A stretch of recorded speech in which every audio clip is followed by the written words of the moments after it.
Good afternoon, everyone. My name is Lata Krishnan. I'm a volunteer for Green Cell and have been volunteering with Green Cell for the past 3 years. And I also lead the food rescue efforts in Cobb County. I will be your host for today. We also have Pankaj and Ashlesha helping us with some technical aspects of the webinar. Just a little reminder that we have a event coming up next week. We're doing a movie screening in the Sharon Folk Library in Cummings. So please do join us next Saturday. And we also will have something coming up in April in Cobb County. So stay tuned for that.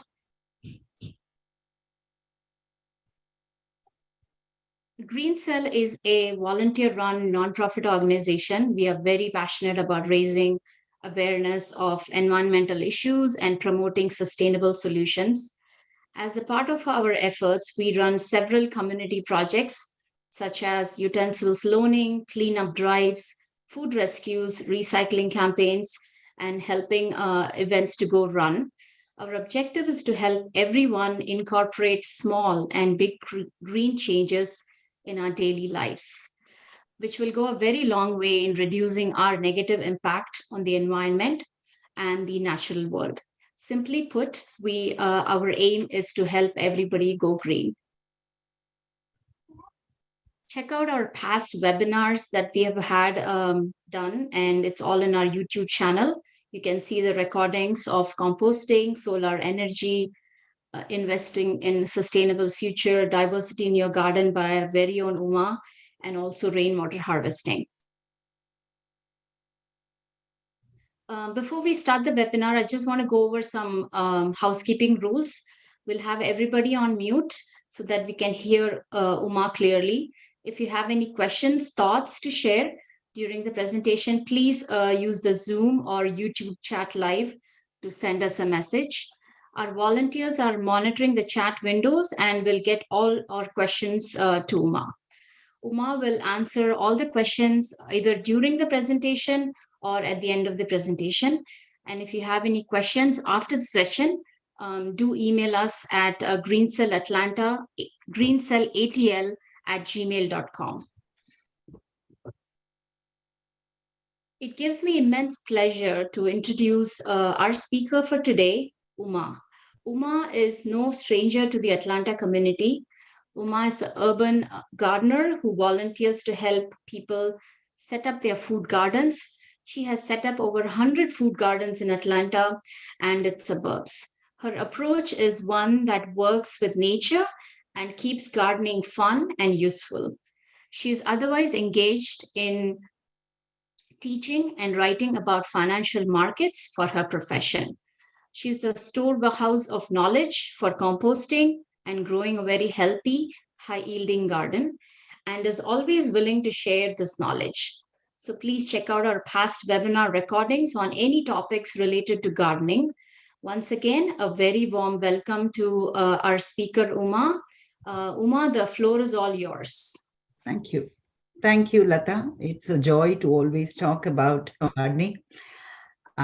It's good to welcome everyone to taking the time on a Sunday afternoon to come here to hear this talk. I hope it will be useful to you. This is the time of the year when all of us are just itching to get back to the garden, right? So I'm hoping that this session will be useful to you. I have received some of the questions in advance and have incorporated many of the points raised there in my presentation. But if you do have questions, please pass them on through the chat windows and we'll try to answer them. I'll now share my screen and take you through the presentation I have put together.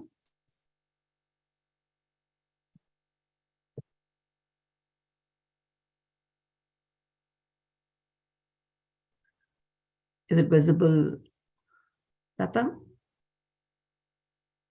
Yes, I can see it, Uma. You just have to put it on slide mode. I'm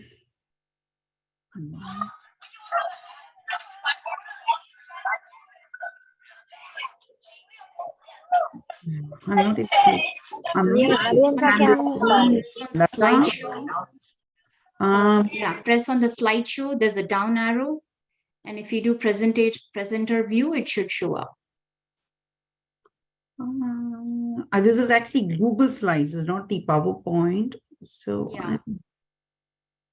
So you see the slideshow button on the corner on the right where that's you what I'm say looking share for. slideshow. Share slideshow. Yeah, I got it. I Yeah, got it. there's a drop down button. Yeah, there you go. All right. Thank you, Lata. I've never No done this problem. with Google Slides, so I was for a moment dumbstruck about what it. Thanks. Thank you, people, for being putting up with my delay.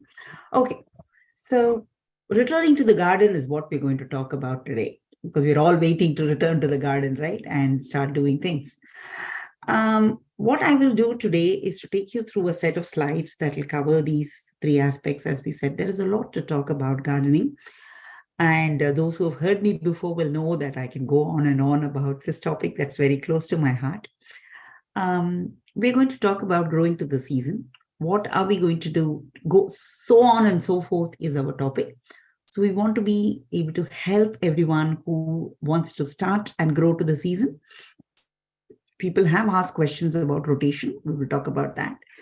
How does one nurture the soil and the plants? What are the top tips to take care of the soil and the plants? And how does one put a garden out that meets the requirements for variety and for diversity? So these are the topics we're going to talk about. Let me first jump in and start off with 1 second. Lata, is the drop down also visible? I'll close that. Lata, is the screen visible correctly? Yeah, I can see your screen, Uma. Um,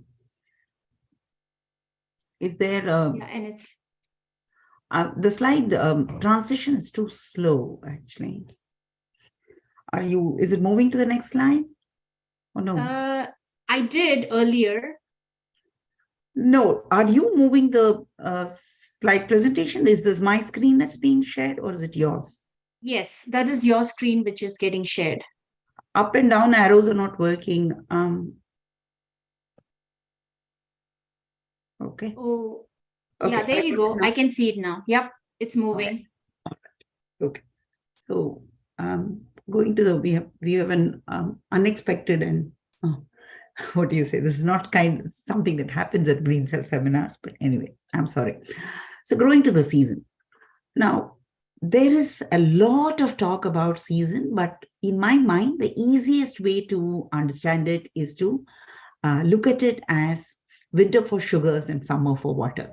That's how nature has ordained it. In winter, we require conserving energies. We require energy for keeping the body warm, and we therefore need sugars. So all the plants that are dense, filled with sugars, they all grow in the winter. Cabbages, broccoli, cauliflower, radish, kohlrabi, carrots, beetroots, all of these heavy sugar-laden crops all grow in the winter. Summer is when it is already very hot outside and we need to keep cool. And therefore, all the summer plants provide water. Melons, cucumbers, greens, tomatoes, okra, plants that have a lot of water content in them tend to grow very well in the summer. So you can refer to any of these growing guides or what is called as the growing calendar that is regularly published for every zone. So you just go to any of like an Old Farmer's Almanac or any of these places for a growing calendar. And if you put in your zone, you will get an entire list of what can be grown when and how. But the logic is really this: winter for sugars, summer for water. Now, what about spring and fall? Spring and fall are actually the seasons for harvesting and enjoying your crops primarily, but also for preparing. And the crops that grow best in the spring are greens. Spring is the fruiting season for a very select few crops. Otherwise, spring is the season for flowers and for leaves. Fall, similarly, is a season when leaves are dropping off, the perennials and the deciduous trees, whereas the annuals, all the food plants are annuals. There's hardly, except for fruits, all the vegetables tend to be annuals. So for all of them, those that grow greens will grow very well in the fall. And you will also start preparing for your winter garden in the fall, and for the summer garden in the spring. So we are at the point where we are preparing, we are growing some greens, and we are also preparing for the summer season in our gardens. Now, once temperatures start warming up, and Atlanta has several misleading seasons of warmth, we have been caught in one of those as we are speaking. We're seeing temperatures dropping off to the 20s tonight, while we have enjoyed temperatures in the 60s and 70s that led us to, go run ahead and do things in the garden just a few days ago. So, how does one make this decision of what to plant when? The principle to remember here is about when seeds will germinate. What does it take for a plant to germinate and start growing, right? Three aspects to remember here. The first one is what we call as a germination temperature. You can Google this for every crop you want to grow. Look for a germination temperature. Usually the germination temperature chart will give you minimum temperature at which the seeds will germinate, maximum temperature up to which the seed will germinate, and ideal temperatures, right? So if you're going to sow near the ideal temperatures, it's great. But for an eager and enthusiastic gardener, the number to remember is the minimum temperature. There's no point really sowing before that. Let me give you an example. I had a friend calling me and telling me that my family loves okra. Can I sow them? No, okra will not germinate unless the soil temperature is 70. Now we have temperatures falling to 20s, right, tonight. So if you're going to, and okra is a direct sow crop. So if you go and put those seeds in the soil, yes, the seeds will stay in the soil, but they're not likely to germinate. And okra seeds also tend to, they're water plants, right? So they tend to take, the seed tends to take in a lot of water and eventually rot before the soil reaches that high temperature. So it's important to know what is the ideal germination temperature. And as I said, winter crops will tend to grow in lower temperatures, summer crops in higher temperature. The same okra seed, if you went and planted it even in the month of June, for example, when the night temperatures have already crossed the 70s, right? The day temperatures are in the 80s, night temperature has crossed the 70s, the seed will germinate in 2 days. Yeah. So same thing with eggplants. Eggplants are not going to germinate at temperatures which are lower than 70 degrees. Now, I'll come to the slide on transplanting, starting, and all of that. But broadly, when we talk of growing to the season, you want to grow plants that will germinate, grow, and thrive in temperatures that are ideal for them. Now, there's also another aspect to this, for you to remember when you're planning your calendar. There's something called the growing period, right? For example, if you're looking at potatoes need 90 days before they can be harvested. Okay, they need a minimum of 9 to 12 weeks before they can be harvested. From 9 weeks onwards, you can start looking at the signs of how the plant is doing. You can start harvesting the potatoes. Now, potatoes, however, will set crop, that is the tubers will get set only when the soil is cool. The soil should not be too hot. The soil is too hot. You should remember potatoes also are storehouses of carb or sugar, right? So they are in that sense a cold season crop, which is why some of the best potatoes that we get across the markets come from Idaho, where it's really cold. So if you're going to look at a period of 12 weeks before you can really start harvesting, right? Looking for 72 to 96 days before you can actually harvest, which means you want to be able to harvest them before the summer hits, the hot summer hits, not later than end of June, I must think. Okay, that's like the last time to harvest, which means your potato should be in the ground now. Yeah. So you want to look at what is called as the period for yield. How long will it take? So there are people, for example, Indian gardeners, who will put in a banana crop. Yeah, the banana plant will have to grow for a period of 9 months before it sets fruit. You can't get a 9-month no frost season in Atlanta warm enough for the plant to take off. So the plant takes off sometime in April, and by the time it is November, the frost has hit. So you will at the most get a flower in the next season if you have let the plant be. But I can't think of anyone who's got banana harvests in Atlanta. So these are two things to remember. So when you're growing for a season, what you want to ask is, when is the plant going to, when is the seed going to germinate? Under what conditions? Is it the condition of cold or condition of heat? Then the plant will thrive. So we are now at a time where the days are getting longer, the nights are getting shorter, temperatures are increasing. Now, this is the growing season for all water-laden plants, tomatoes and others.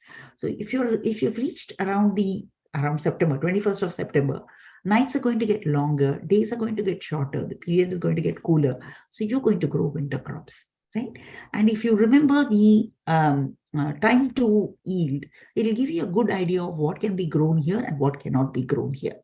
For instance, if you were to sow peas, peas is a cold loving crop. You know that peas, fresh peas from the garden are unbelievably sweet, but peas will not set flowers before 60 days. It is a minimum growing period that peas require. They start prolifically yielding after that. So, but peas germinate at 40. So you should have put your pea seeds already in, or if you're going to put it now, we're sitting on the 19th of March. So 19th of March, 19th April, 19th May. The spring season will get over by 31st of May. So you're almost running out of time in terms of planting peas. But please do go ahead. Don't do it today. Let the frost be over, of tonight be over.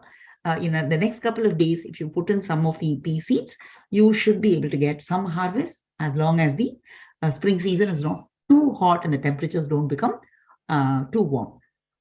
So growing to the season requires these three things: the broad season difference, the germination and growth temperature, and the days to yield. Now, so we are going to planning the summer garden, right? I will start off by talking about the summer garden. Now, the summer garden in Atlanta is going to start from the Easter Sunday. That's our technical last frost. And it runs all the way. We are fortunate to be in an area where we start off early April, and the first frost is only early November. So in a sense, many of these crops can continue to yield until frost, though we technically call them summer plants. For example, things like pumpkins, they'll all come around the time of your Halloween. So you do have crops that will continue to yield for about a 6-month period, which is wonderful. Which is the just a second, yeah, which is wonderful because you get most of these plants will begin to yield from 60 days onwards. Some plants like beans will start yielding even in about 45 days, set flowers in about 40 days, 45 days. So we have a long growing season and we have a whole range of crops. I'll come to what we can grow. So we are at a place where we want to be able to plan for the summer garden. Now, when you want to plan for the summer garden, you can either do a transplant or you can do a direct sow. Okay, both choices are available. The window for each of these will vary. I'll explain that to you now. When you say transplanting or starting off the seeds, it links back to what I already told you, which is the temperatures at which seeds will germinate. So if you want to have transplants ready and you want to put them into the garden as soon as the frost is over, let's say by Easter Sunday, you want the plants to be in. Plants cannot be transplanted unless they have grown for at least 4 weeks. 4 weeks is the minimum time. 4 to 6 week old plants typically have, a bunch of leaves. You can see those plants in the picture. They have at least, 3 sets of leaves that have come up. Now, you see these are all pepper transplants, right? Now, without that amount of growth, they are not likely to survive when you put them in the soil. So in order to achieve this, many end up starting the transplants indoors. They have an entire setup where they will artificially simulate those conditions. They will set up lights, grow lights. They'll set up the soil. They'll keep the warmth.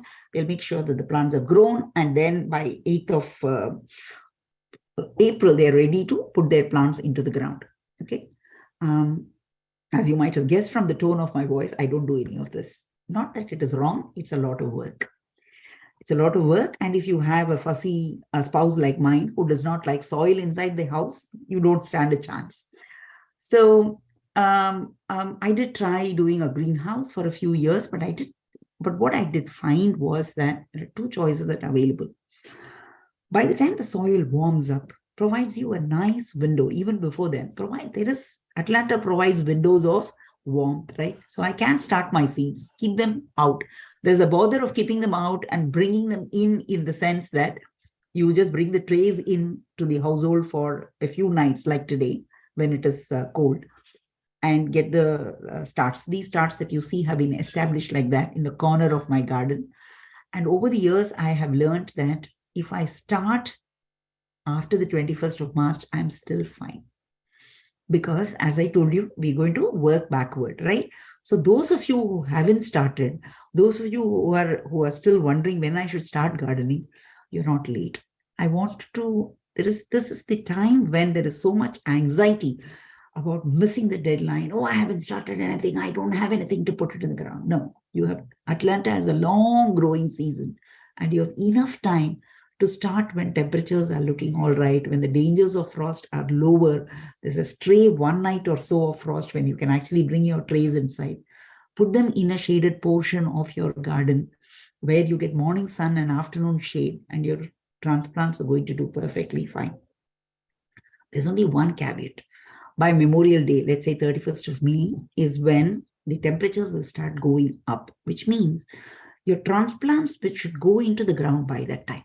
If you keep delaying putting the transplant into the ground, the time, the plant has to establish by rooting itself into the soil while at the same time fighting the warmth of the sun. So as the sun becomes warmer and warmer, the day temperatures are going higher and higher, your transplant will struggle to establish, right? The sun will be too harsh. So spring is an ideal time. The time from all of April, all of May are beautiful times. In fact, in the month of April, whatever you're going to put into the soil is going to take hold, because spring is that time when transplant is going to do well. So ideally put your plants in by mid-May. And if you have to start 4 to 6 weeks before then, you can start sowing anytime after the 21st of March, which is the equinox, and after which the temperatures are expected to be warm, right? So please do not panic and get started. And there's a whole exercise of how to grow starts, etc. We don't have time in this session to get into the detail, but remember those rules, that there is a germination temperature. So make sure that the plant is given that amount of warmth, receives adequate amount of light, and the soil medium is kept moist. Most of the seeds, you will notice that as the temperatures get warm, the seeds will germinate quicker and quicker and quicker. So it is a much stress-free and easy way to be able to start the plants when the soil has started becoming warm. The question is, why transplant? Why transplant at all? Why not put the seeds into the ground?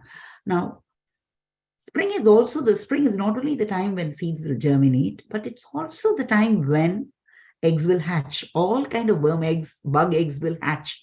And all those little caterpillars and little worms that get out of those eggs are all looking for food.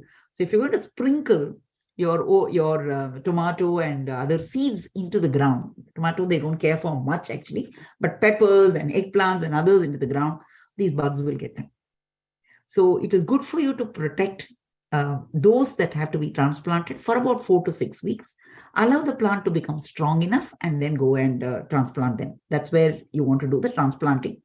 These seeds ideally do well if transplanted. Tomatoes, peppers, eggplants, cucumber, and herbs. So I also transplant corn. Corn can be done directly, but I also transplant. I'll come to that point a little later. So there's also the time when nurseries, not just the big box stores like Home Depot or Lowe's, but there are large number of nurseries across Atlanta which sell seedlings for a fairly reasonable price. So you could go across to these nurseries and buy plant starts, which they have started in the greenhouse and they have nurtured it to strength. You can bring them and put them into your garden, and it's a much easier and faster way to do things. So these are plants that typically can be transplanted. Now, that's not the list. That's not the entire list. I'll come to the direct. So just after the slide. The question that some of you must be asking me at this time is, yes, you're telling us to transplant and you're saying that we can do it a little later, or we can do it right now, or we could have started a little earlier if we started at home. There are many gardeners who start indoors, right? They have an entire grow light setup and they start indoors. Is there something that I can put into the ground now? Yes, you can put potatoes. Ideal time to start potatoes was 2 weeks ago, but you can still do it.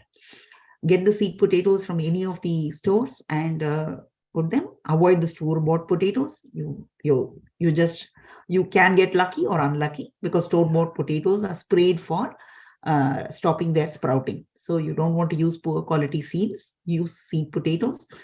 There are peas like Wanda, which are heat tolerant peas, so which will still continue to yield even if the temperatures become slightly higher. If you're looking at your onions and garlic in your pantry, you know that they're all sprouting. Now, you won't get an onion or garlic yield, but you can get plenty of wonderfully flavorful greens. You can keep chopping them and they'll keep coming back. It's such a joy.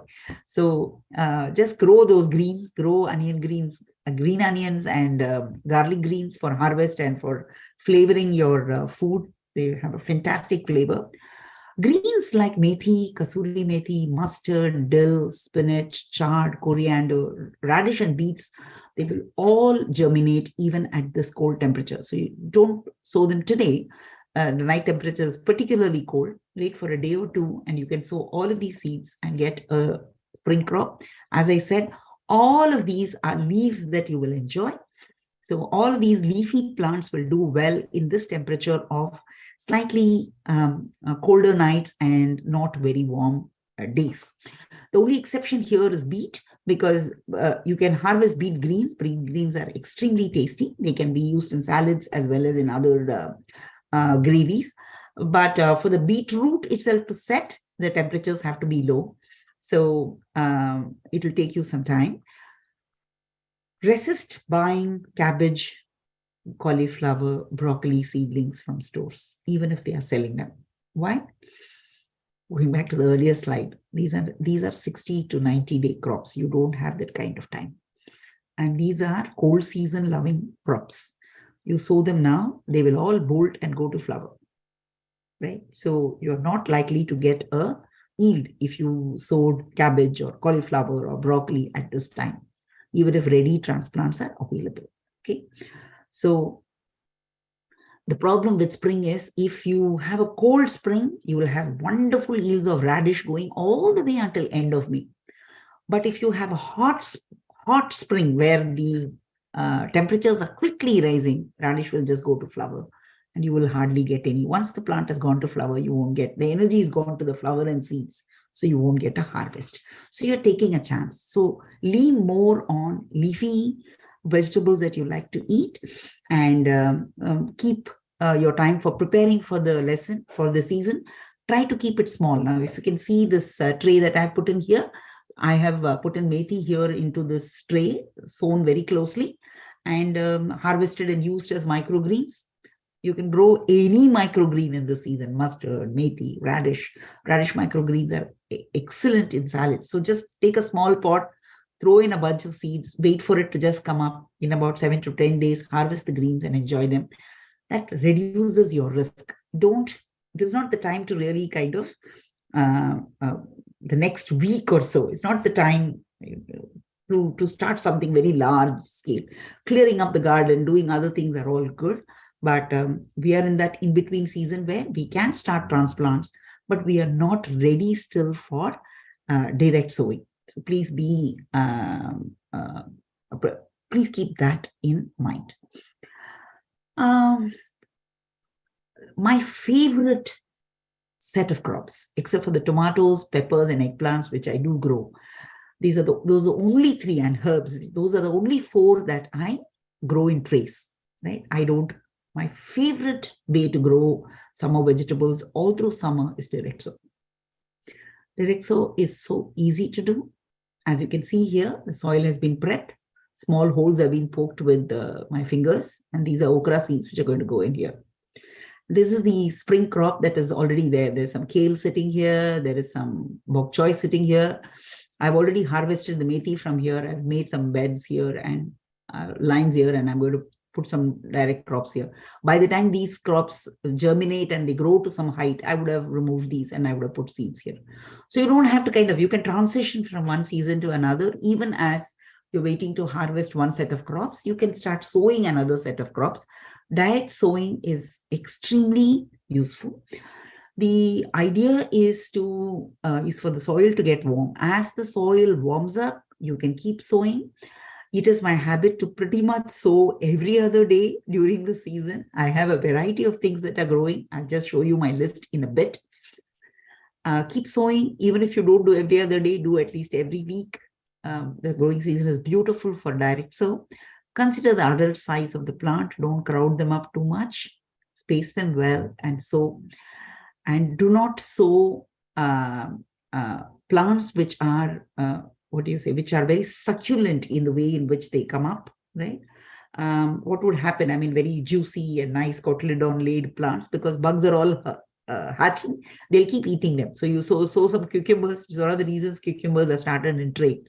Nice succulent cotyledons will come and bugs will come and eat them up. Okay, so some of those like melons and those kind of things, you want to wait a little bit until the soil is warm. You want to wait till mid-April or end April, when the worms have hatched, the birds have laid, the eggs have hatched. The birds are looking for worms for their little ones. They come and clean up your garden, and soil has become a little warm. And then you start putting the seedlings into the soil. In all of these seeds, direct sow, I'll show you a list right now. They'll all do very well. Direct sow is much easily done compared to transplanting. Take your pick. I would recommend for beginner gardeners or those who haven't started their seedlings yet to buy the transplants and to direct sow the others. But if you do want to start your transplants now, no harm. Please make sure that you put the plants into the ground by mid-May latest. Now to the list. I have a tame list here of bush and pole beans and yard longs and all of those. I'll show you the entire list in a bit. Okra, corn. Now, gourd, squashes, melons is like one misleading little list, but it actually involves so many others. I'll just show you what it involves. What you want to do is now this is my first year harvest in Atlanta. This is to show you, this is my harvest of 2016. I want to show you this, not for how nice it looks, but for how bad it looks. My family will be very unhappy with the fact that I harvested so many eggplants and so many ridge gourds, so much of chilies. What are we going to do? So having a plentiful harvest of this kind is not very useful for the home garden. Able to have a variety, able to have a different thing to harvest from the garden each day is a much better choice than having too much of something. So let me quickly go to the list to tell you what I mean by variety over number. Yeah, this is my list. Now, you must trust me when I say that I grow all of these. I have over 100 things growing in my garden in the season. I love the fact that the garden is so plentiful and enables this. I grow about a dozen types of tomatoes. I grow some for salads. I grow some for juices. I grow some for soups. I grow some for the curries. Okay. I also grow the desi Indian varieties. My husband is a pepper aficionado, a chili aficionado. His complaint is that the chili peppers that I grow here in Atlanta are not hot. I have to keep reminding him that how hot your pepper will be and how sour your tomatoes will be will depend on how high the temperatures are. If you're living in a zone in which the temperatures are not going to cross 100 ever, you have to settle for this. So the chili that you get in Guntur and the tomatoes you get in Madnapalli, I'm talking to the Indian audience who's listening to me here, who know these regions very well. You know that the temperatures can just go beyond 120 easily. So that's how the mangoes are sour, the tomatoes are sour, and the chilies are sour. But I don't stop trying. I grow about 20 different types of chili peppers. Some of them pass test, some of them don't. Okay. I have about 9 types of eggplants that are grown round, long, green, striped, thorny, and so on and so forth. Okay. Beans, there are four types of bush beans. There is a purple, there is a green, and so on and so forth. Pole beans, there is a purple yard long, purple pole, and then there is a flat pole. There is a yard long. There are three kinds of yard long: short, green, purple. Flat beans, or chikudukai as the or avarekai as the local as the Indians would like to call them, which are these hyacinth beans. Grow about four types of them: two for seeds and two for the pod. Soya beans, cluster beans, peanuts. Squashes and melons, zucchinis, yellow, green, striped, Korean round, Korean long. Butternut squash, winter melon, pumpkin, very small, medium, large pumpkin, musk melon, orange musk melon, yellow, honeydew, watermelon long, watermelon short, cucumber, four kinds of cucumber: pickling cucumber, seedless cucumber, very long kakdi. And what I don't grow are gourds, because everybody is growing them. Whether it is your bottle gourd, or whether it is your bitter gourd, or your snake gourd, everyone is growing them, and they yield at plenty. So I go to my friends' houses, I'll get enough of them, so I don't grow them. I grow two kinds of okra, corn, herbs, pretty much all the herbs that I'll tell you why I grow so many herbs as I go along with the pest control. And greens, I grow amaranthus, gongura, and purslane, manthakali, moringa, Indian medicinal greens, agati. So there are, all of this can be grown. And the nice thing is, except for the first one, tomatoes, peppers, eggplants, everything else is direct sow. So I'm a very, very, not very hardworking, but very easy gardening, so to say. So if you're going to start your garden, or if you have a garden and you're wondering what you should be doing, you're at the right time. Just wait for the 8th of April and start sowing the seeds. And as the soil warms, your seeds will germinate. It's okay if the bugs get a few of your seeds. You get a seed packet has enough choices, right? Keep sowing again and again, right? You might lose one crop, the next crop will come, but keep sowing. It's cheaper to get seeds. A whole pack is available for a few dollars, and you should get a plentiful yield. And you can see the bed alongside. It contains all kind of things. There are some bush beans here. These are soy. There are amaranthus seeds that are germinating here. There is a pepper plant here. There are a few more peppers here. This is a tomato. So summer gardens are a huge delight. You can grow a huge range of things in your yard. Lata, at this point, I'll take a break. If there are any questions that you want to ask about what can be grown, I'll take those questions now. Yeah, sure. Uma, that was really good information. A lot of questions were based on, like, I'm a new gardener and where do I start, right? Like, what are the most easy plants to grow? Okay. Kind of look, those basic questions, right? Okay, sure. Yeah. Okay. If you are a first-time gardener, I would think that when it comes to tomatoes, peppers, and eggplants, please get transplants. Starting from seed is a little bit of science and art, and not really the ideal thing for a first-time gardener.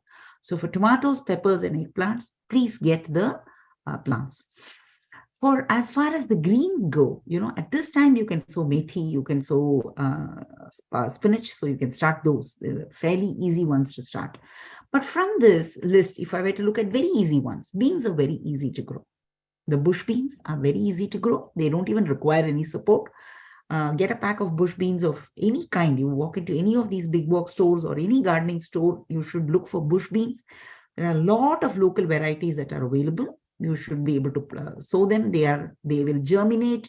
If you sow after the 8th of April, in about a week's time, you will have the plants will be up and about, and in about 40 days, you will start getting the yields, right? So you can start those.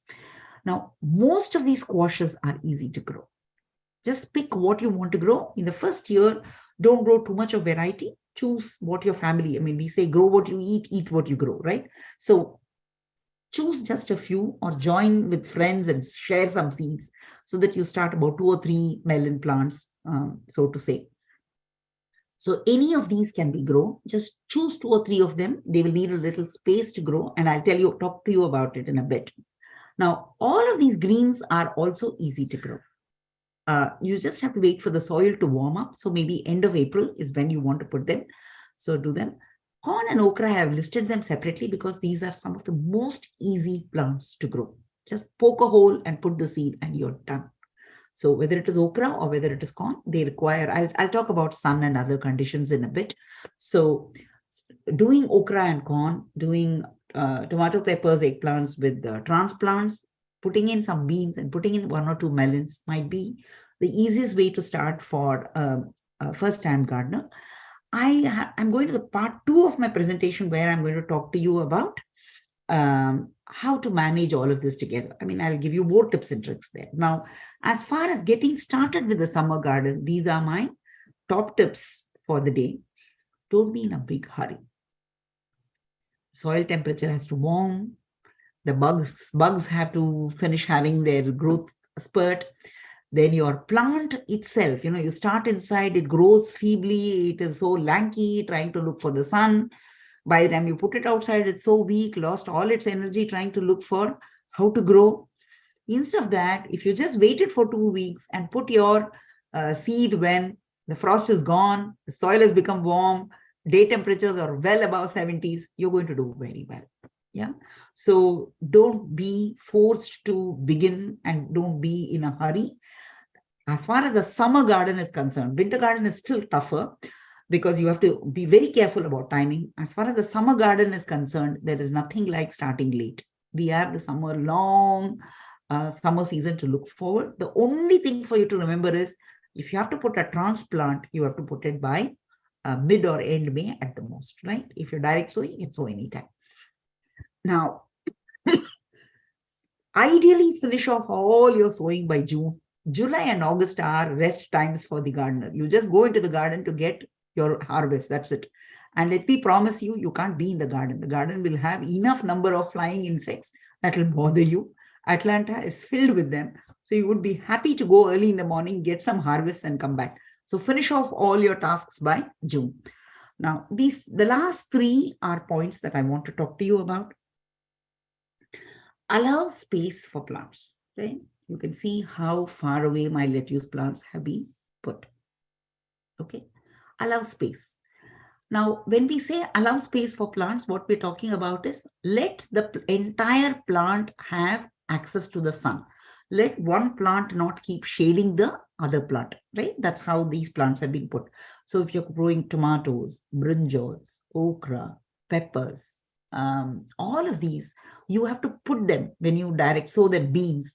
When you direct sow them, make sure that you've put enough space, keeping the other height of the plant. So don't be taken in by, I mean, there is no dearth of space in Atlanta, right? So don't be taken in by this rush to grow too many plants in too little space. Yeah? Grow a few, but grow them well. Now, there are plants like, for example, amaranthus, which are very tiny seeds that you have to grow them densely. You see how dense it is, but see how beautifully the plants have arranged themselves. Do you see shade on the leaves? They all grow such that they get the sun. And you know what the trick here is? You have to pinch to harvest. So you see these large plants. So I'm going to just pinch them. The moment I pinch them, all those below them, which are all small, will all come up and they will give me the next harvest. I pinch them, I get the next harvest. So I will harvest them throughout the season until the frost hits.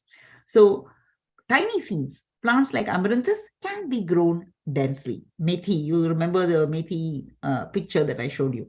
So greens can be grown really very densely. But these are plants that are harvested primarily for their leaf. They don't have to produce a yield in the form of a vegetable or a flower. They can be grown very densely.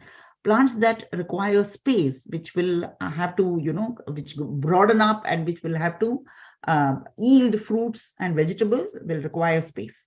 And you should also be aware of what we know as invasives. Mint is an invasive.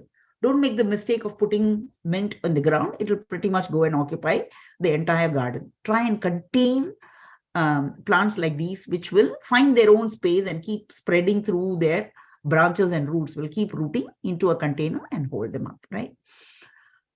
Variety bins. If you have to grow bottle gourd, make sure that you're growing for yourself and a dozen other friends. One bottle gourd seed can give you about 30 gourds in a good season. Yeah. So I don't think your family will be very upset with you if you're cooking it every other day, right? So do not grow too much. Try to grow a lot of variety so that you're able to get this. And then intercrop. I'll come to intercropping and scattering aromatics. I'll talk about it in a little detail. So these are my top tips for growing your summer garden. That's part one. In terms of actionables, things you have to do right now. I'll summarize. If you haven't started the transplants, you're not late. Please start them after this frost is over. Start them in a place where you get morning sun and afternoon shade. And if there is a freak cold night, please bring them inside. In about 4 to 6 weeks, you can put them into the ground. If you're a first-time gardener, I would suggest that you don't experiment with this. It's a science and art to start transplants. Buy them and put them into the garden. Direct sowing is hugely beneficial. There is a large list of plants that can be grown direct sown. I've shown you the list already. A huge range of melons and squashes and corn and okra and beans, and all of those can be grown directly. Enjoy those crops. Now to part two of the presentation. How do you nurture? There are a lot of people who say, I have started my garden, but I'm wondering how to take care. I'm not getting a good yield. Or what am I doing wrong? My garden is not thriving. Or, I have put in the plants, but my garden is not looking healthy, and so on and so forth. Give me a moment. Now, in order for your garden to thrive, you need to take care of these 6 things: sun and shade, wind and protection, watering, fertilizing, soil, pest control. How you take care of these 6 aspects will pretty much determine how your garden will work. Let me take them one by one and explain to you how you will optimize these resources to get a good yield. And before I do that, getting a good quality seed is essential. Okay. So if you start wrongly, if your start itself is weak, your seed itself is bad, then the subsequent effort is going to be wrong. And which is why we spoke about season. There are a lot of Indian friends who want to grow Indian tropical vegetables here in Atlanta. I am so sorry to disappoint you, my friends. Only those plants that within a growing season that will grow, flower, yield, they are ideal. If you're growing an Indian plant that has to be brought inside the house in winter, that won't take the frost, and that has to be brought outside. I know there are questions like that of papayas, mangoes, moringa. Moringa can grow for leaves and not for the yield, not for the pods. Lemon, they won't grow in Atlanta weather. So if you're trying to grow them, have a greenhouse, a warmed up greenhouse. Otherwise, your chances of having a healthy plant is poor. Yeah. So grow to the season. All right. Now, shade, sun and shade. I have always mentioned this in my earlier talks, but I will repeat it. Plants are photosynthesis machines. If you don't have sun, don't worry about a garden. Period. All that plants do is to use the energy of the sun, and through the process of photosynthesis, manufacture sugar with the help of the sunlight, water, and all the other resources that are available to them from the soil and from the rain and so on and so forth. So if you have a backyard that does not receive sunlight, very unlikely that you'll have a thriving garden. Now, all the talks about shade-loving garden and shade-loving plants and all of them, read the literature very nicely. It usually means sun in the morning, shade in the afternoon. That's what it means. Okay. So if you have a leafy vegetable, it can still put up with some amount of shade, but it won't germinate in the shade. Okay. You have to let it germinate, then take it and put it in a place which receives morning sun and afternoon shade, or some dappled sun, as they call it. It can still somewhat survive, won't yield greatly if there is no sun. Vegetable plants that yield vegetables will require at least 6 hours of sun, at least. Okay. And if you're having fruiting plants, they require at least 8 hours of full sun. Now, when I mean full sun, what am I talking about? 6 hours of sun. And if the plant, imagine the plant to be a person, there must be the open sky above its head. So you can't choose a spot below the tree and say, oh, the sun is falling on it in the morning. If the plant were to lift its head and look up, and if it is only seeing the branches of the tree, that's the tree's territory. The tree will not let everything else to grow below it, okay? So you can only grow non-yielding plants, so to say, things which we call as ground cover. So even grass won't grow below a tree, right? So it's very important to remember this. There must be sky above the head. Now you're looking at my garden. That's a picture of my garden. And how is it that the garden seems to be all green and it seems to be fully shaded? This picture is taken in the afternoon. If the garden receives sun in the morning and shade in the afternoon, that's ideal, because the afternoon sun is very harsh. So if you have a garden which receives the entire brunt of the western sun, the watering requirements will become too high. So this garden has been designed such that it receives complete sun in the morning. So from the point the sun rises, the garden is in sun, and by about 2 or 3 o'clock, the garden is in shade. So the plants are very well protected from the afternoon sun. So please make sure that your garden receives sun. And depending on the sun requirements, okra requires a lot of sun. So plant the okra plants right at the edge of your garden, western edge of the garden. Okra grows really tall. Very healthy okra plants can grow about 10 feet, right? Put them right at the end of the garden. And what will happen? As the sun moves, the okra plants will start shading the other plants and provide them the afternoon shade that they so badly require, right? So when you are planning your garden, choose a spot that is below the skies. Choose a spot that is not shaded by tall trees on the eastern side. Choose a spot which receives sun in the morning. And if the spot gets afternoon shade, it is ideal. If it doesn't get afternoon shade, plant tall plants on the western border so that you're able to partially shade the garden. There's no harm in getting afternoon sun. Your watering requirements will go up tremendously during summer. Yeah, so that is about the sun. So make sure that you get enough sun. And there is something called the plotting the sun calendar of your garden. What you should be doing is ideally from around March 21st onwards, keep looking at these spots where you want to plant at various times of the day. Let's say 6 in the morning, 12 in the afternoon, 6 in the evening, to determine whether sun is there or not there. So you get a good idea of how much sun your garden realistically receives. Make sure your garden receives 6 hours of sun, particularly if you're growing a food garden. This talk is restricted to growing food, right? But if you are growing flowers, it's a different game altogether. There are a lot of shade-loving flowers that won't flower. Camellia will not flower if it gets the afternoon sun. So camellia requires only 6 hours of sun. Anything more than 6 hours of sun, 4 hours of sun is even adequate. It'll grow and it'll flower if it is not exposed to harsh sun. Same is true for hydrangea. It's also true for many shade-loving plants like rhododendron. So, but this talk is about food gardens, so I'm not going describing that in great detail. But for a food garden, you need to have full sun. The next one is wind.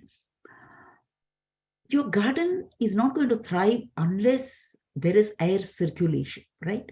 But at the same time, blowing wind will mean that your main stem, the plant's main stem, will keep swaying and it won't grow.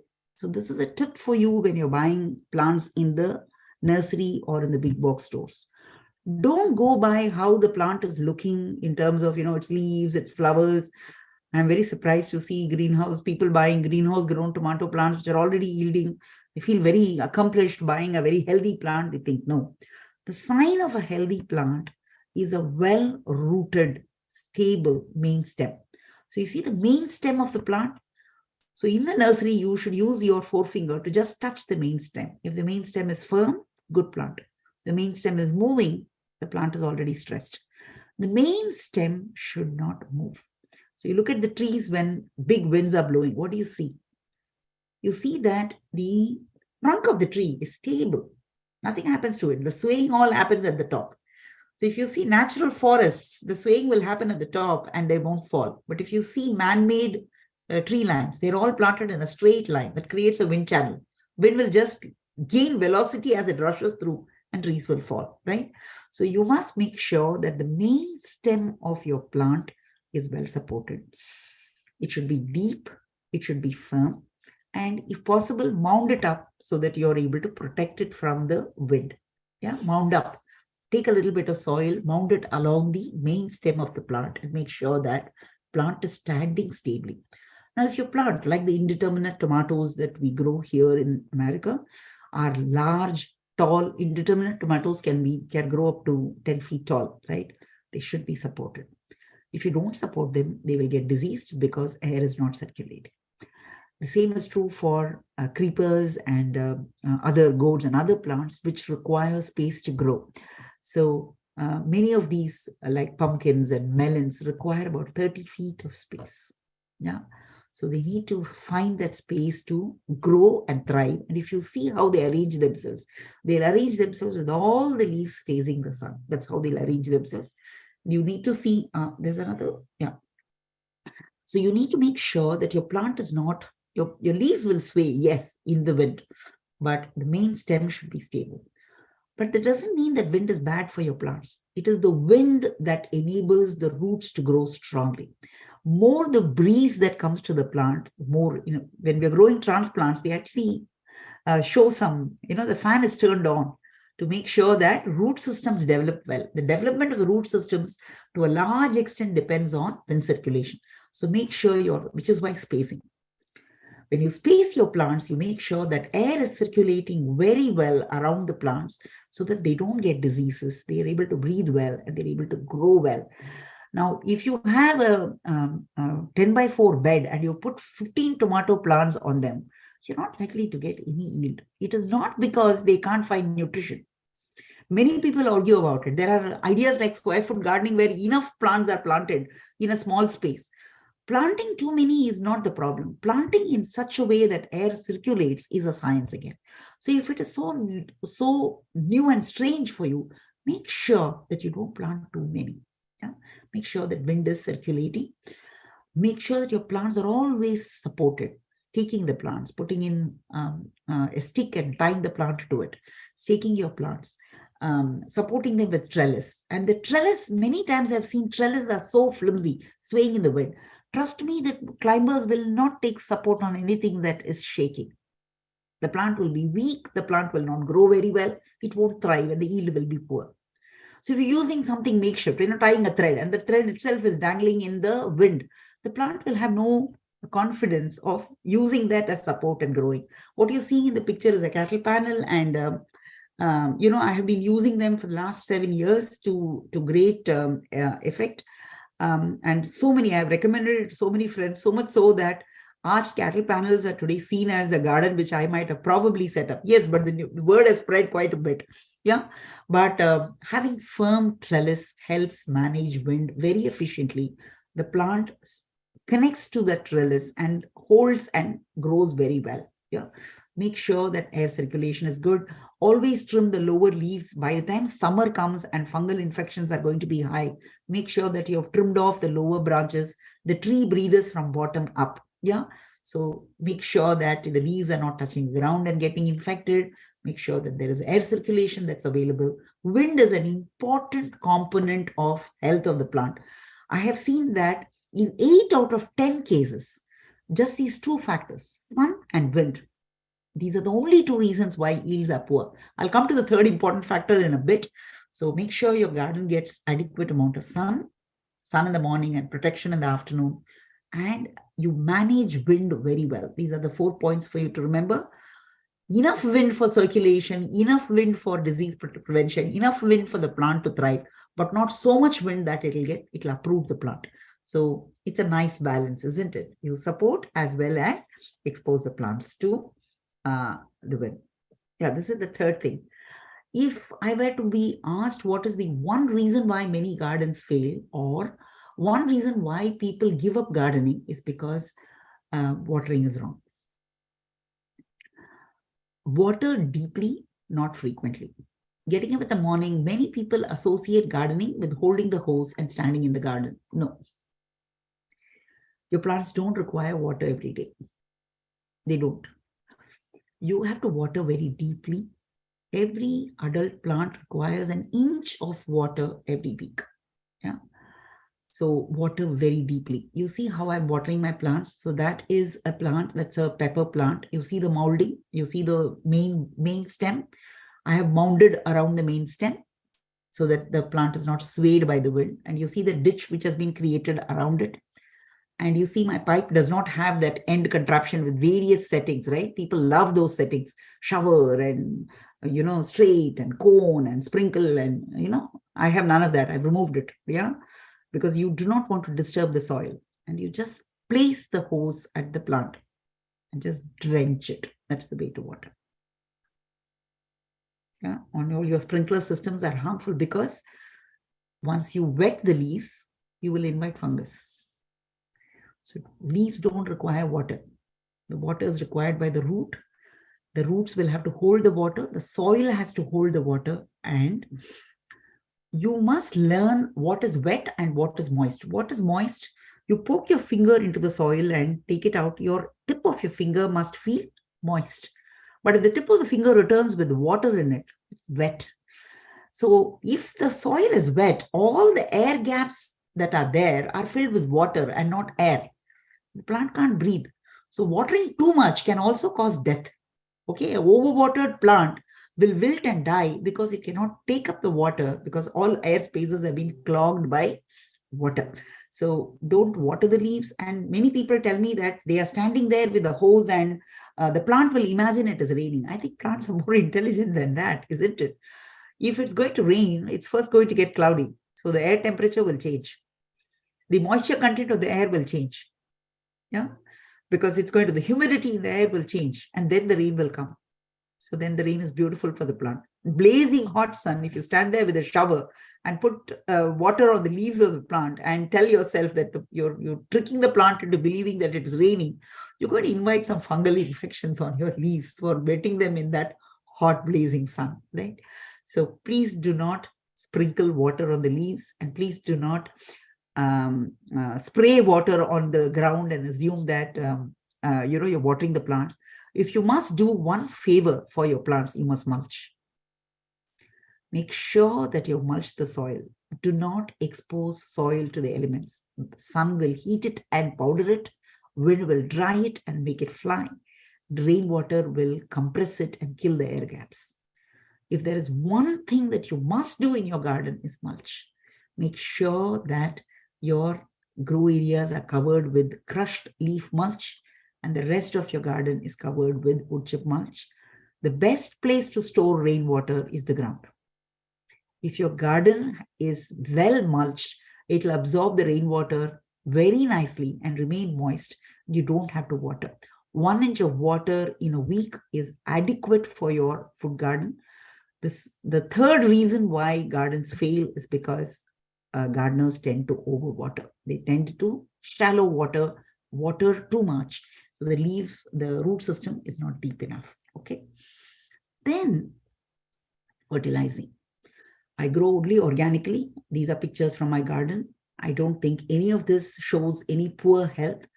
And none of these vegetables are not attacked by insects and pests. And the nulkol, the kohlrabi that you see on the left will stay in if I do harvest and keep it, like end of the season, I have to harvest and keep it, right? Otherwise, I prefer to harvest and consume. The kohlrabi that you see on the left will stay in my fridge. I'm not kidding you, for 2 months. Nothing will happen. People who tell you that organic produce spoils, I do not know what they're talking about. Yeah. So if you're growing food, please consider the choice of growing it organically. There is enough research which shows that plants are able to absorb things from the elements, from the sky, from the sun, from the water. They absorb multiple things and therefore they contribute to your immunity because you're also living in the same environment. So they pass on several benefits of living in that environment through the food that they prepare for you. There's an overwhelming body of research which shows that plants are not just carbs, sugar, proteins, but tremendous number of, life-saving elements which are passed on to the body, to the human body. Give organic gardening a chance. It's your choice. If you want to use fertilizers and grow for the joy of abundance, showing that you have an abundant produce, please go ahead and make the choice. But I want you to pause and consider, if you're growing in the backyard for your family, consider growing organically. And compost is perhaps the only fertilizer you will need to add to your garden. I add fertilizer compost twice a year. I have my own compost bin, once in April and once in October, and that's that. I don't keep adding various things, no powders, no additives to the plants, because if you mulch well and if you space well, the soil will become nice over a period of time and might not require too much of fertilizing.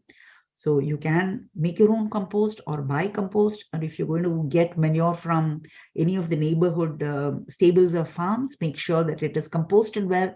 Don't add fresh manure to the garden. It can have harmful microorganisms in it.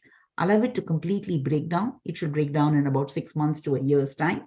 Keep it as a pile and add it to the garden. Compost is one of the best things that you can add to your garden. Garden might not need anything else. Apart from this, if you do want to give a boost to your plants, you can add liquid fertilizers. You can look up lactobacillus bacteria, which is a very it's a solution that's prepared with milk. You can look it up online. You can Google for lab solutions, which will increase the microbial culture in the yard. You can add compost teas. You can make teas from compost and add it to the plant, to the garden. You can grow a plant called comfrey and add those teas. Now, if all of this sounds very crazy to you, just pull out the weeds that are growing in your vegetable garden, dunk them in a bucket of water, keep it for 2 or 3 days. Throw the weeds would have rotten completely. Throw the rotten debris into your compost pile and throw that smelling green water on your garden. You know that weeds are growing very vigorously, right? So some of those nutrients might be passed on to your yard. So weed tea is one of the simplest things to do. Of course, you can do very complicated stuff with the weeds, but I'm not going anywhere there. But you can add liquid. You can add sour buttermilk, things like that. Rice wash. Don't let organic matter leave your yard. The flowers that are dropping, the leaves that are dropping from your trees, the leaves that are dropping from your trees have collected nutrition from the sun, from the rain, from the soil. That's very, very nutritious. Crush them, add them back to your soil as mulch. Use all the organic matter in your garden to make your garden rich. So if you keep adding compost and if you keep adding mulch, your garden will become better and better. So don't keep too stressed about fertilizing your garden. If you protect your soil, it's going to be fine, which is the next point I want to talk to you about. Soil. You don't have to take care of the plant. Take care of the soil. The plants will take care of themselves. Yeah. Soil will have to be cool, dark, moist. So mulching will achieve all three. Mulch your beds with leaf mulch. Mulch your paths with wood chips, as you can see in my garden. And mulching will make sure that enough life thrives in your garden and the soil is dark, the soil is cool, and the soil is moist. Yeah, it's the yin and yang of gardening. Your plants require light, they require heat, they require sun. Your soil requires dark, the soil requires cool, and the soil requires moist. You can spend a lot of energy looking at the chemistry, the pH and this and that, but the biology of the soil is enough. If your soil is well covered and watered and enough air spaces are there, the soil biology will take care pretty much. You don't have to worry too much about, how good or bad your soil is. With the time, soil will keep becoming better. When we're talking about growing to the season, rotation happens automatically. There's a patch in which you're growing cabbage and broccoli in the winter, and you're growing peppers and eggplants in the summer. You have rotated already. And somewhere in the middle, so there is a leaf, there is a fruit, and there is a root. So you planted radish in the garden. The roots have penetrated and taken a different kind of nutrition. You have uprooted it, and in that place you have planted some leaves for the summer. You planted some amaranthus. And by the height of summer, you put your okra seeds there. And after bringing down your okra plants, you have planted carrots there. You're going to do fine. Don't overthink the crop rotation. If you're growing to the season and if you're growing summer crops in summer and winter crops in winter and not putting the same seeds in the same place again and again and again, you're going to be doing quite fine. Yeah. So mulching, composting, and growing to the season will ensure that you've done rotation.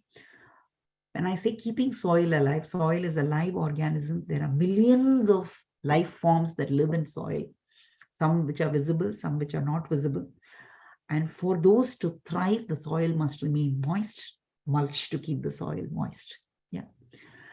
And when soil temperatures become warm, all seeds will germinate and plants will grow really fast. Winter is the time that they are slow.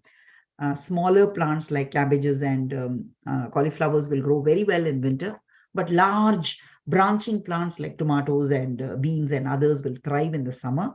So when you build a raised bed, what you're doing is you're creating an area in the garden which warms up faster than the rest of the ground. So raised beds will give you the advantage of containing the soil, taking care of the plants very well, neat in appearance, warmer, and so on and so forth. But if you do use containers, be very clear that when you're using the container, your watering requirements will go up because the soil in the container can dry up much faster than the ground.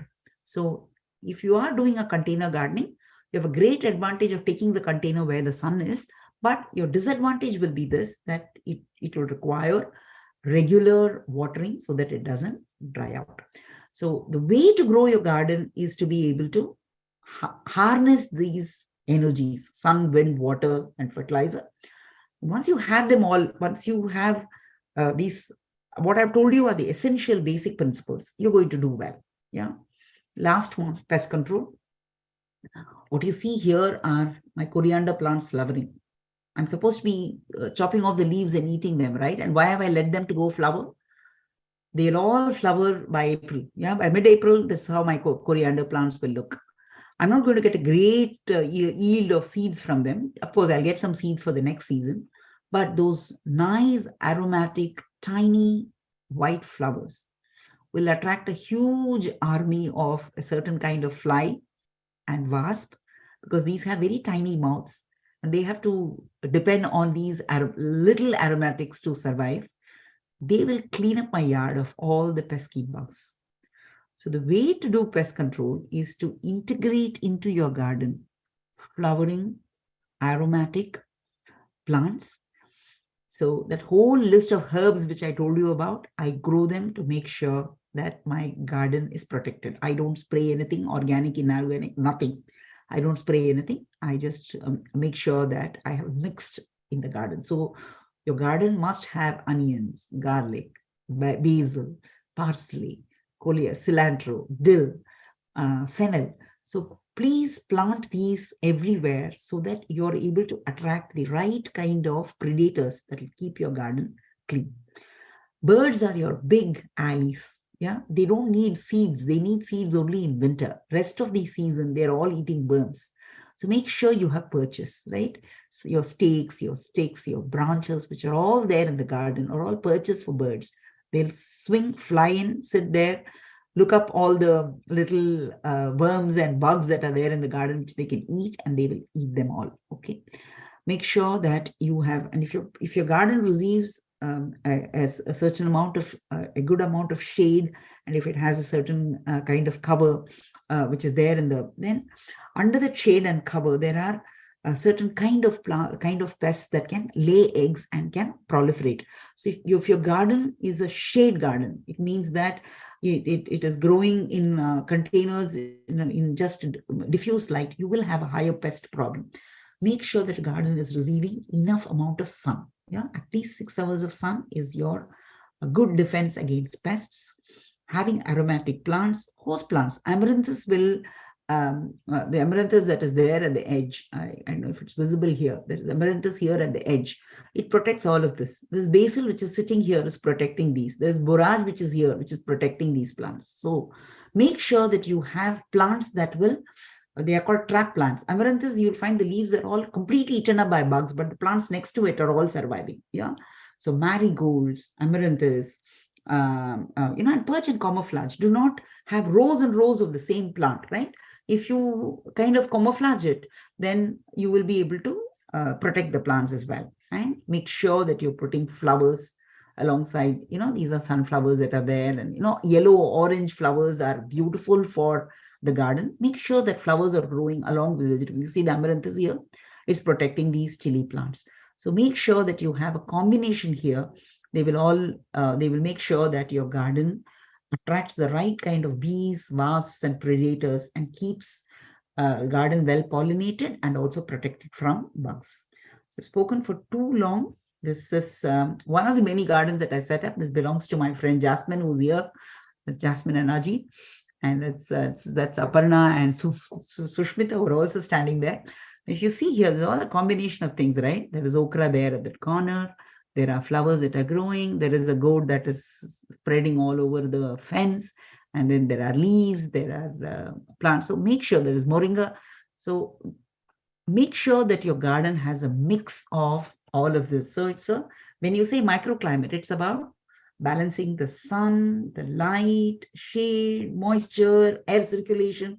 So nurturing the plants requires taking care of those elements. How much sun, how much water, how you take care of the soil, how you're adding compost and how you're mulching, and how you're taking care of providing an environment for all kinds of insects and all kinds of protections to be inbuilt in what you're doing. If you're gardening like this, it's less and less effort as you go along. You won't be sitting there soiling and tugging at stuff when all you have to do is to poke and put a seed in. That is the celebration we are all looking forward to, isn't it? The season is warming up. Poke and put the seeds in. Make sure that you're putting as many seeds as you like and you can grow. And that's that. Lata, Thank you so much. Such wonderful information that you shared, and we got to learn so much. Since we have about 5 minutes, I want to kind of, share some information that we have, and then we can see if we have more time for questions. But it looks like your slide covered a lot of the questions that I considered, the questions that had come in. Yeah, I took care of the yeah. questions that came in, So Lata. yeah, it was wonderful. So what we'll do is just quickly go over a few of the things that we wanted to cover. Um, so our green cell, green cell does a lot of projects around Atlanta, right? Utensil loaning is one of them. We do a lot of glass rescues. We've rescued about 250,000 pieces of glasses. And then we've also done food rescues. There are a lot of volunteers actively working on different initiatives. So we wanted to kind of show you, if you have a party that you're planning to, make sure you make use of the utensil loaning program. And then we can help you guide to be the point of contact. If your neighborhood wants to do glass rescue, you could be the point of contact. And also, if you want to help around with rescuing vehicles all around Atlanta, we definitely would love to get your help on. East Cobb is actually, looking for volunteers actively to do bagel rescues. We have bagel rescues going on in Cobb, in Gwinnett, in Fulton, and Forsyth. So do definitely reach us if you need help with these rescues. Um, and we also have movie screenings that are coming up. One in Cumming and one in Cobb, but then Green Cell also does a lot of green events, in the sense they'll help you let your events go green, so that we educate the community about all the harmful effects of climate change. And we run these events throughout Atlanta, big or small. So do reach out to us if you have an event that you're planning, and if you wanted to, help that event be a green event. And then I think, Uma, we have just a couple more minutes. So if you want to take a few questions, we can go ahead and do that. I have covered most of. I looked at the chat. There are some questions on container gardening. Anyway, let me look at the live audience. Are there questions from the live audience? Please go ahead. So the live audience, one question was, where can they buy seeds if you want to There are so get many. good There is seeds? Seeds of India, which gives you Indian seeds. There's Seeds of India, Indian plants and seeds, which offer plants for Indian gardeners who probably want these seeds. There are seed exchange programs that happen across Atlanta for eager gardeners who require seeds. You also get them from Johnny Specialty Seeds, Baker Creek.